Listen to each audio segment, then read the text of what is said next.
नज़ीर, एक से बढ़कर एक इतनी बड़ी खबर है कि समझ नहीं आ रही कि कौन सी खबर का जो है वो पहले बयान किया जाए, क्योंकि हर खबर जो है वो एक से जो है वो ज्यादा वजन रखती है। नज़ीर, इतनी डेंजरस, इतनी गेम चेंजर और एक ग्लोबल वॉर वाली और एक रीजनल वॉर वाली खतरात वाली जो खबरें हैं वो इस वक्त सामने आ रही हैं।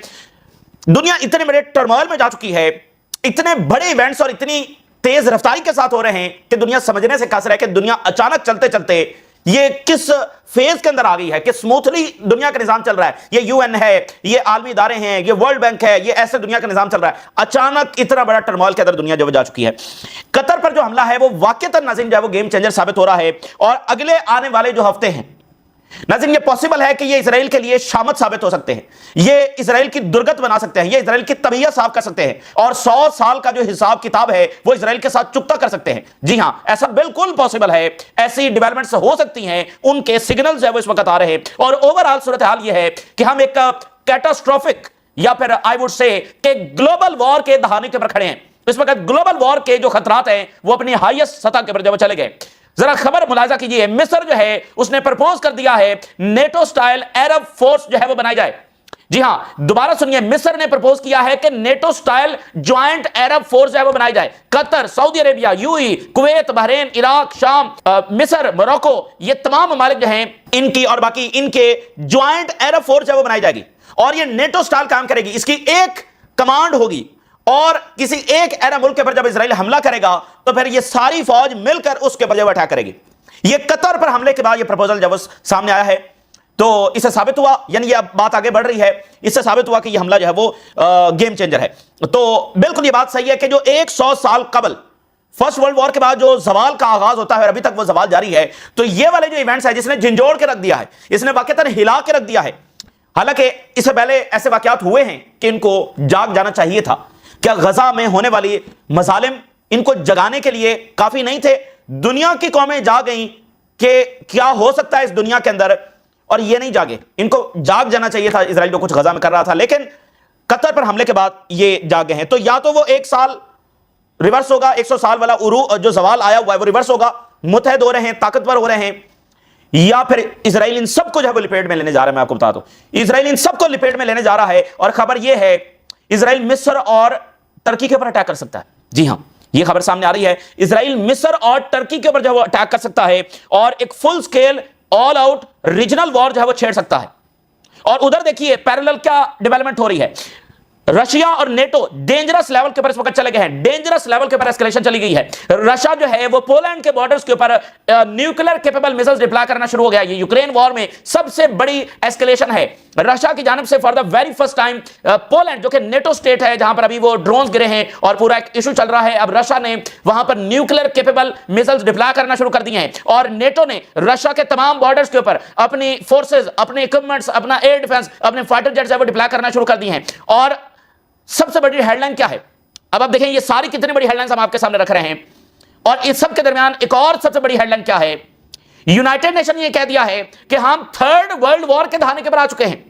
जी हां, हम नहीं कह रहे हैं, हम तो पहले दिन से जो कह रहे हैं आपको पता है, यूनाइटेड नेशन वो ये कह रहा है कि हम थर्ड वर्ल्ड वॉर के दहाने के ऊपर जो वो आ चुके हैं। हेडलाइन मैं आपके सामने रख रहा हूं, United Nation warns the world is starting into the abyss of a third world war. United Nation इस बात को जो हम पहले दिन से कर रहे हैं और इन खतरात का इजहार आपके सामने कर रहे हैं, यूनाइटेड नेशन इन सारी डेवलपमेंट्स को जो मिडिल ईस्ट में हो रही हैं, जो पैसिफिक में हो रही हैं, जो अब यूक्रेन की एस्केलेशन जिस लेवल के ऊपर चली गई है। और अगर आप चाइना के प्रेसिडेंट जो है उन्होंने जो स्पीच में बात की, उनकी एक लाइन हमने आपके सामने रखी थी।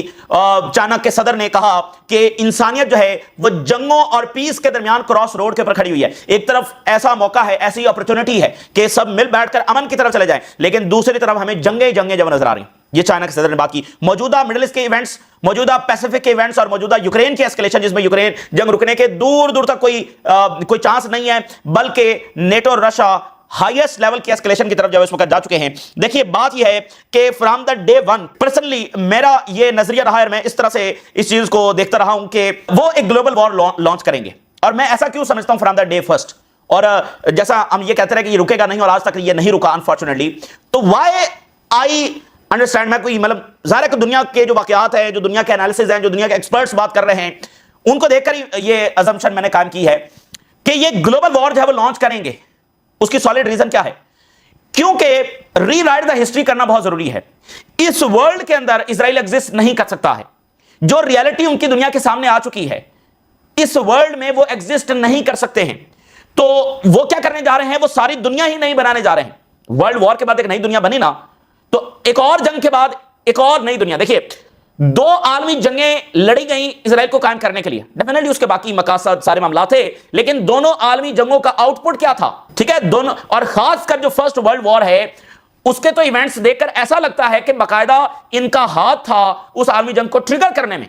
खैर, उन 2 आलमी जंगों का नतीजा, आउटपुट क्या निकलता है? इजराइल।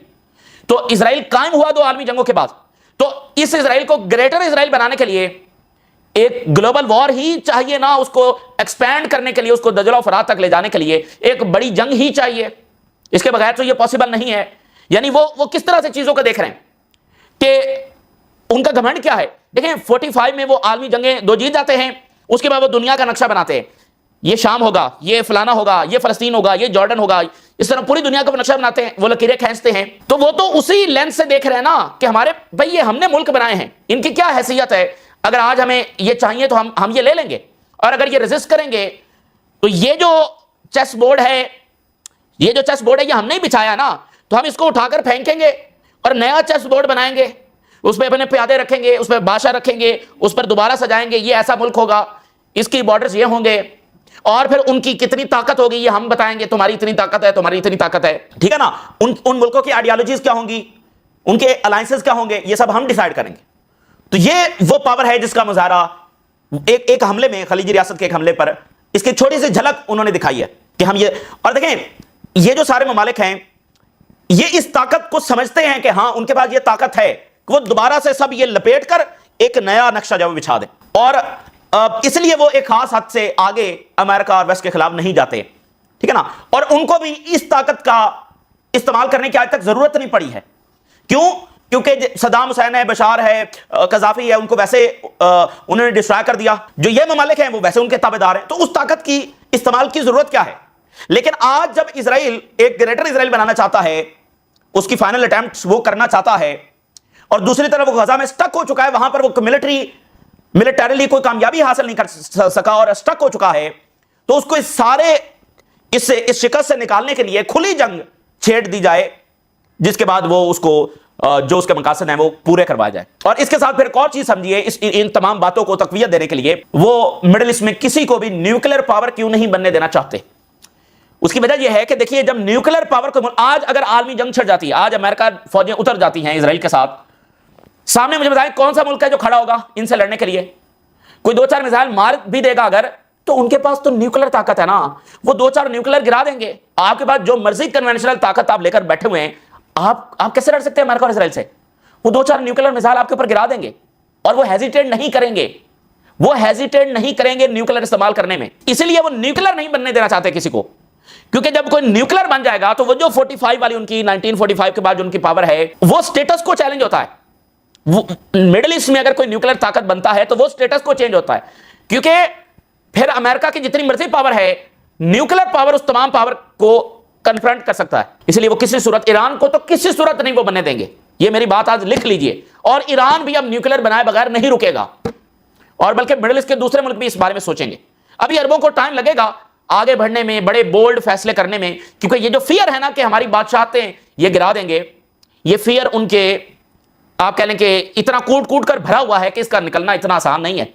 लेकिन अब ये इतना बड़ा 440 वोल्टेज का करंट भी लग चुका है कि अब उनको फैसले भी करने हैं। तो ये सारा तनाजुर है जो हम आपके सामने, क्योंकि एक होता है ना कि सब चीजें उड़ आ गई हैं, यानी एक सिस्टम है जो चल रहा है, एक ऑर्डर है जो चल रहा है, वो सारा डिसऑर्डर की तरफ चला गया है। तो अब उसको बयान करने के लिए इतनी डायमेंशंस हैं कि बहुत उसको मुश्किल है उस बात को समझना कि होने क्या जा रहा है।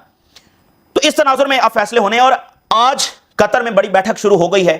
ठीक है ना, तो जनाब अली अगले 24 घंटे इस्लामी दुनिया के लिए, अरब वर्ल्ड के लिए कितने ज्यादा फैसला कुन साबित हो सकते हैं, आप अंदाजा नहीं लगा सकते। एक तरफ मार्को रूबियो इजराइल के अंदर मौजूद हैं, और उन्होंने जो वहां पर बयान दिया है, और नेतन्याहू ने दोबारा कतर पर हमला करने की धमकी लगाई है, और जो मार्को रूबियो के वहां से स्टेटमेंट्स आ रही है इजराइल से, वो भी आपके सामने रखते हैं।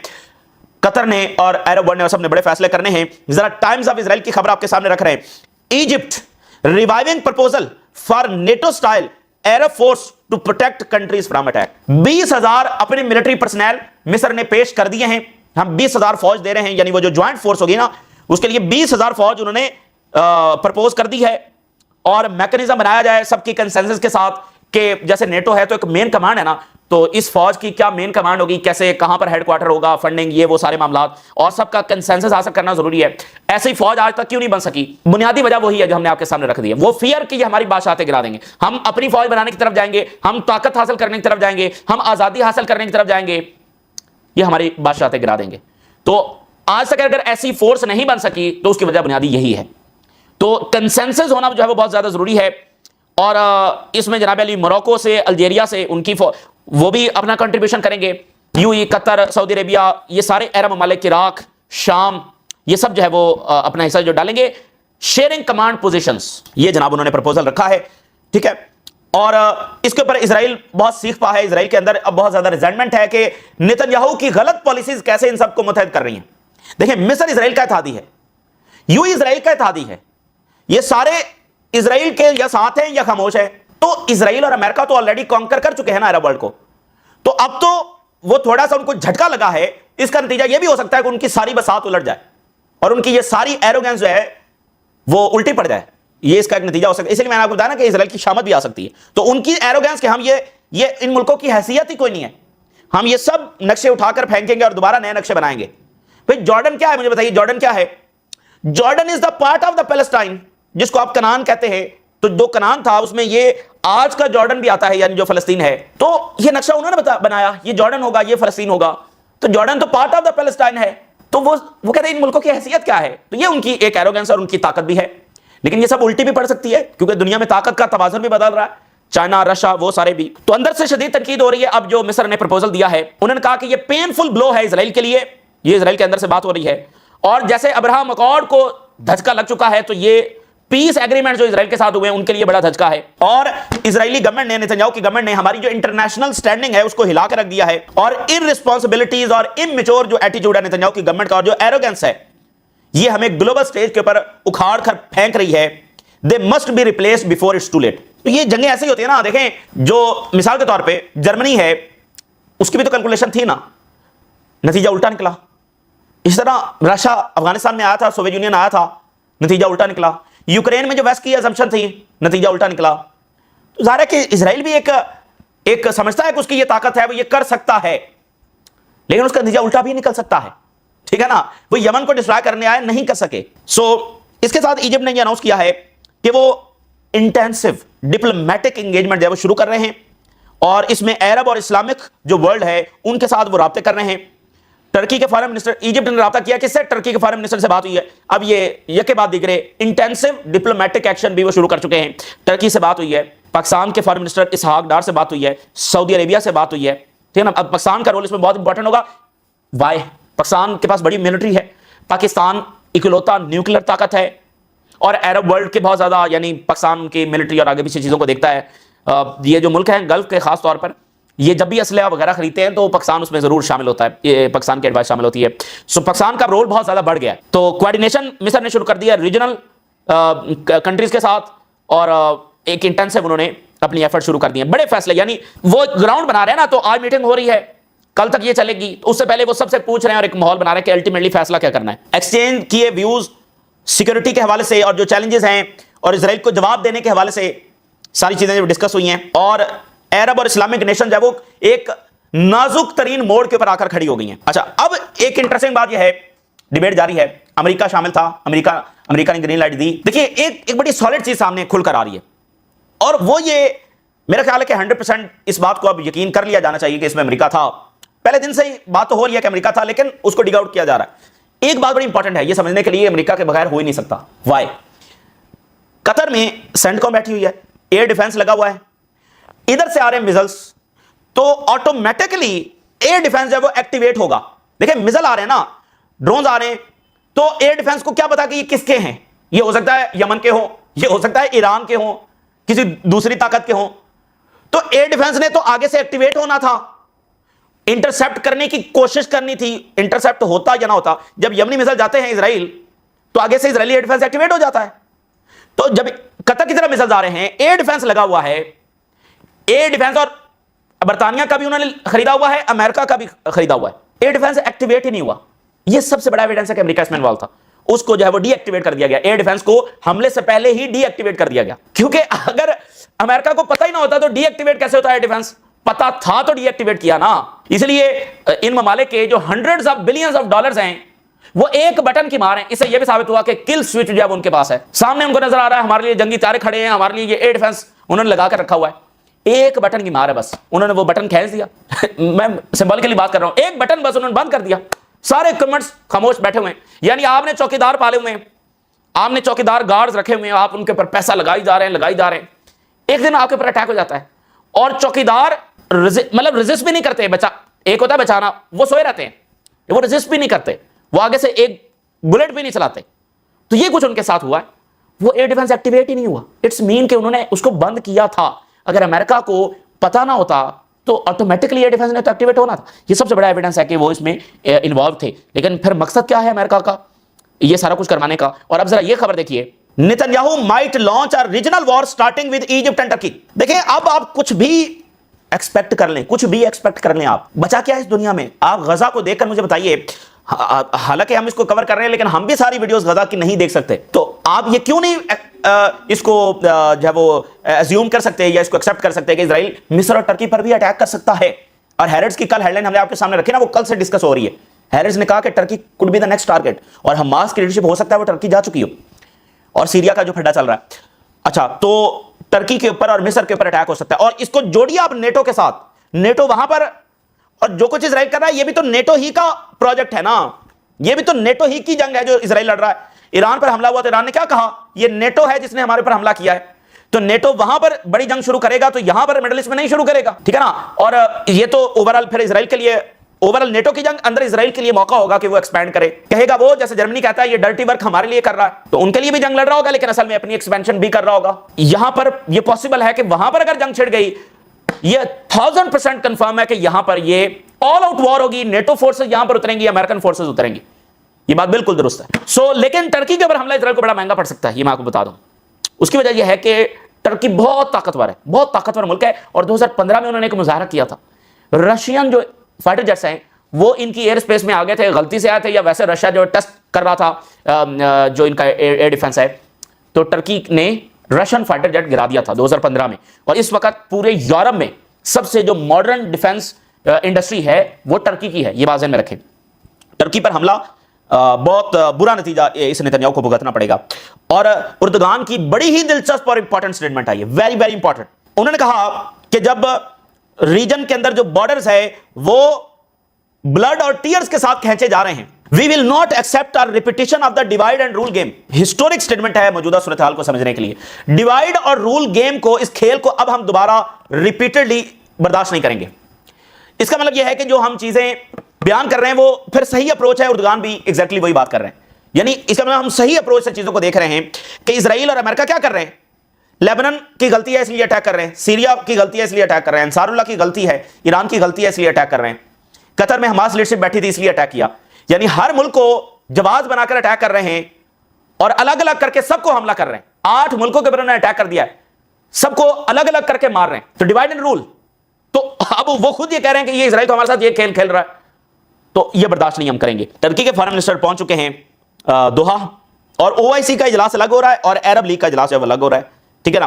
तो और उसमें यानी कि टर्की के फॉरेन मिनिस्टर जब शरीक हो रहे हैं और ईरान के सदर इसमें शरीक हो रहे हैं। अच्छा, अब जो है वो नेतन्याहू और इजराइल के जो प्लान है वो आखिर में जल्दी जल्दी आपके सामने रखते हैं। नेतन्याहू ये कह रहा है कि हमास के लीडर जो कतर में बैठे हुए हैं इनको हम मतलब दोबारा उसने जब धमकी लगाई है और ये अब कतर के वहां पर दहशतगर्द को बिठाकर बैठा हुआ ये वो गलत मलत बातें ये कर रहा है। मार्को रूबियो जो इजराइल में है उसने कहा है कि ट्रंप ये चाहता है कि हमास को खत्म किया जाए और कैदियों को रिहा किया जाए, उसके बाद हम अगली बात करेंगे। इसका मतलब यह है कि वो नेतन्याहू के मुकम्मल साथ खड़े हैं, वो भी यही बात कर रहे हैं कि हमास डिस्ट्रॉय होगी, तो मतलब वो जंग की जारी रखने की जब बात कर रहे हैं।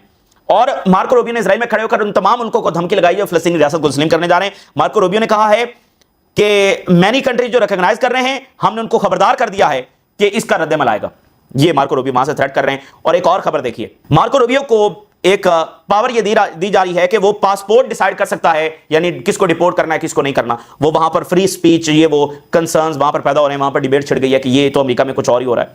जो चार्ली कर्क का मामला है, हम उस पर बार बार आपको रिपोर्ट कर रहे हैं कि यह मामला बड़ा सेंसिटिव है और इसमें कोई नई गेम वो खेलेंगे, और वही हुआ है। कांग्रेस ने यह बिल पास कर लिया है, अजब मामला हो, कांग्रेस ने बिल पास कर लिया जो इजराइल का बायकॉट करेगा उसको पनिश किया जाएगा। ये दुनिया में बायकॉट्स हो रहे हैं ना, जो मुल्क बायकॉट करेगा, जो कंपनी करेगी, उसको पनिश किया जाएगा। अब कर लें बात डिप्लोमेसी, कोई सीज फायर, कोई अमन, कुछ भी नहीं है सिवाय हार्ड पावर के। तो रशिया ने deploy Iskander missile at Poland at Warsaw strike sector, और NATO is deploying aviation and air defence assets to reinforce its eastern flank. यानी वो जो सारा ईस्टर्न फ्लैंक का मसला है ना, जो ये रशिया के ये सारे करीब कंट्रीज हैं, वहां पर नेटो ने अपनी फौजें और उधर से रशिया डिप्लॉय कर रहा है। Very dangerous. और भी बहुत सारी खबरें अब मजीद आ रही हैं, अगली वीडियो में आपके सामने शेयर करेंगे। डेंजरस मामला हैं और अनसर्टन और रैपिड इवेंट्स हो रहे हैं, और हर एक खबर दूसरी से बड़ी खबर है। आप राज आगाह करें, इजाजत जी, अल्लाह हाफिज।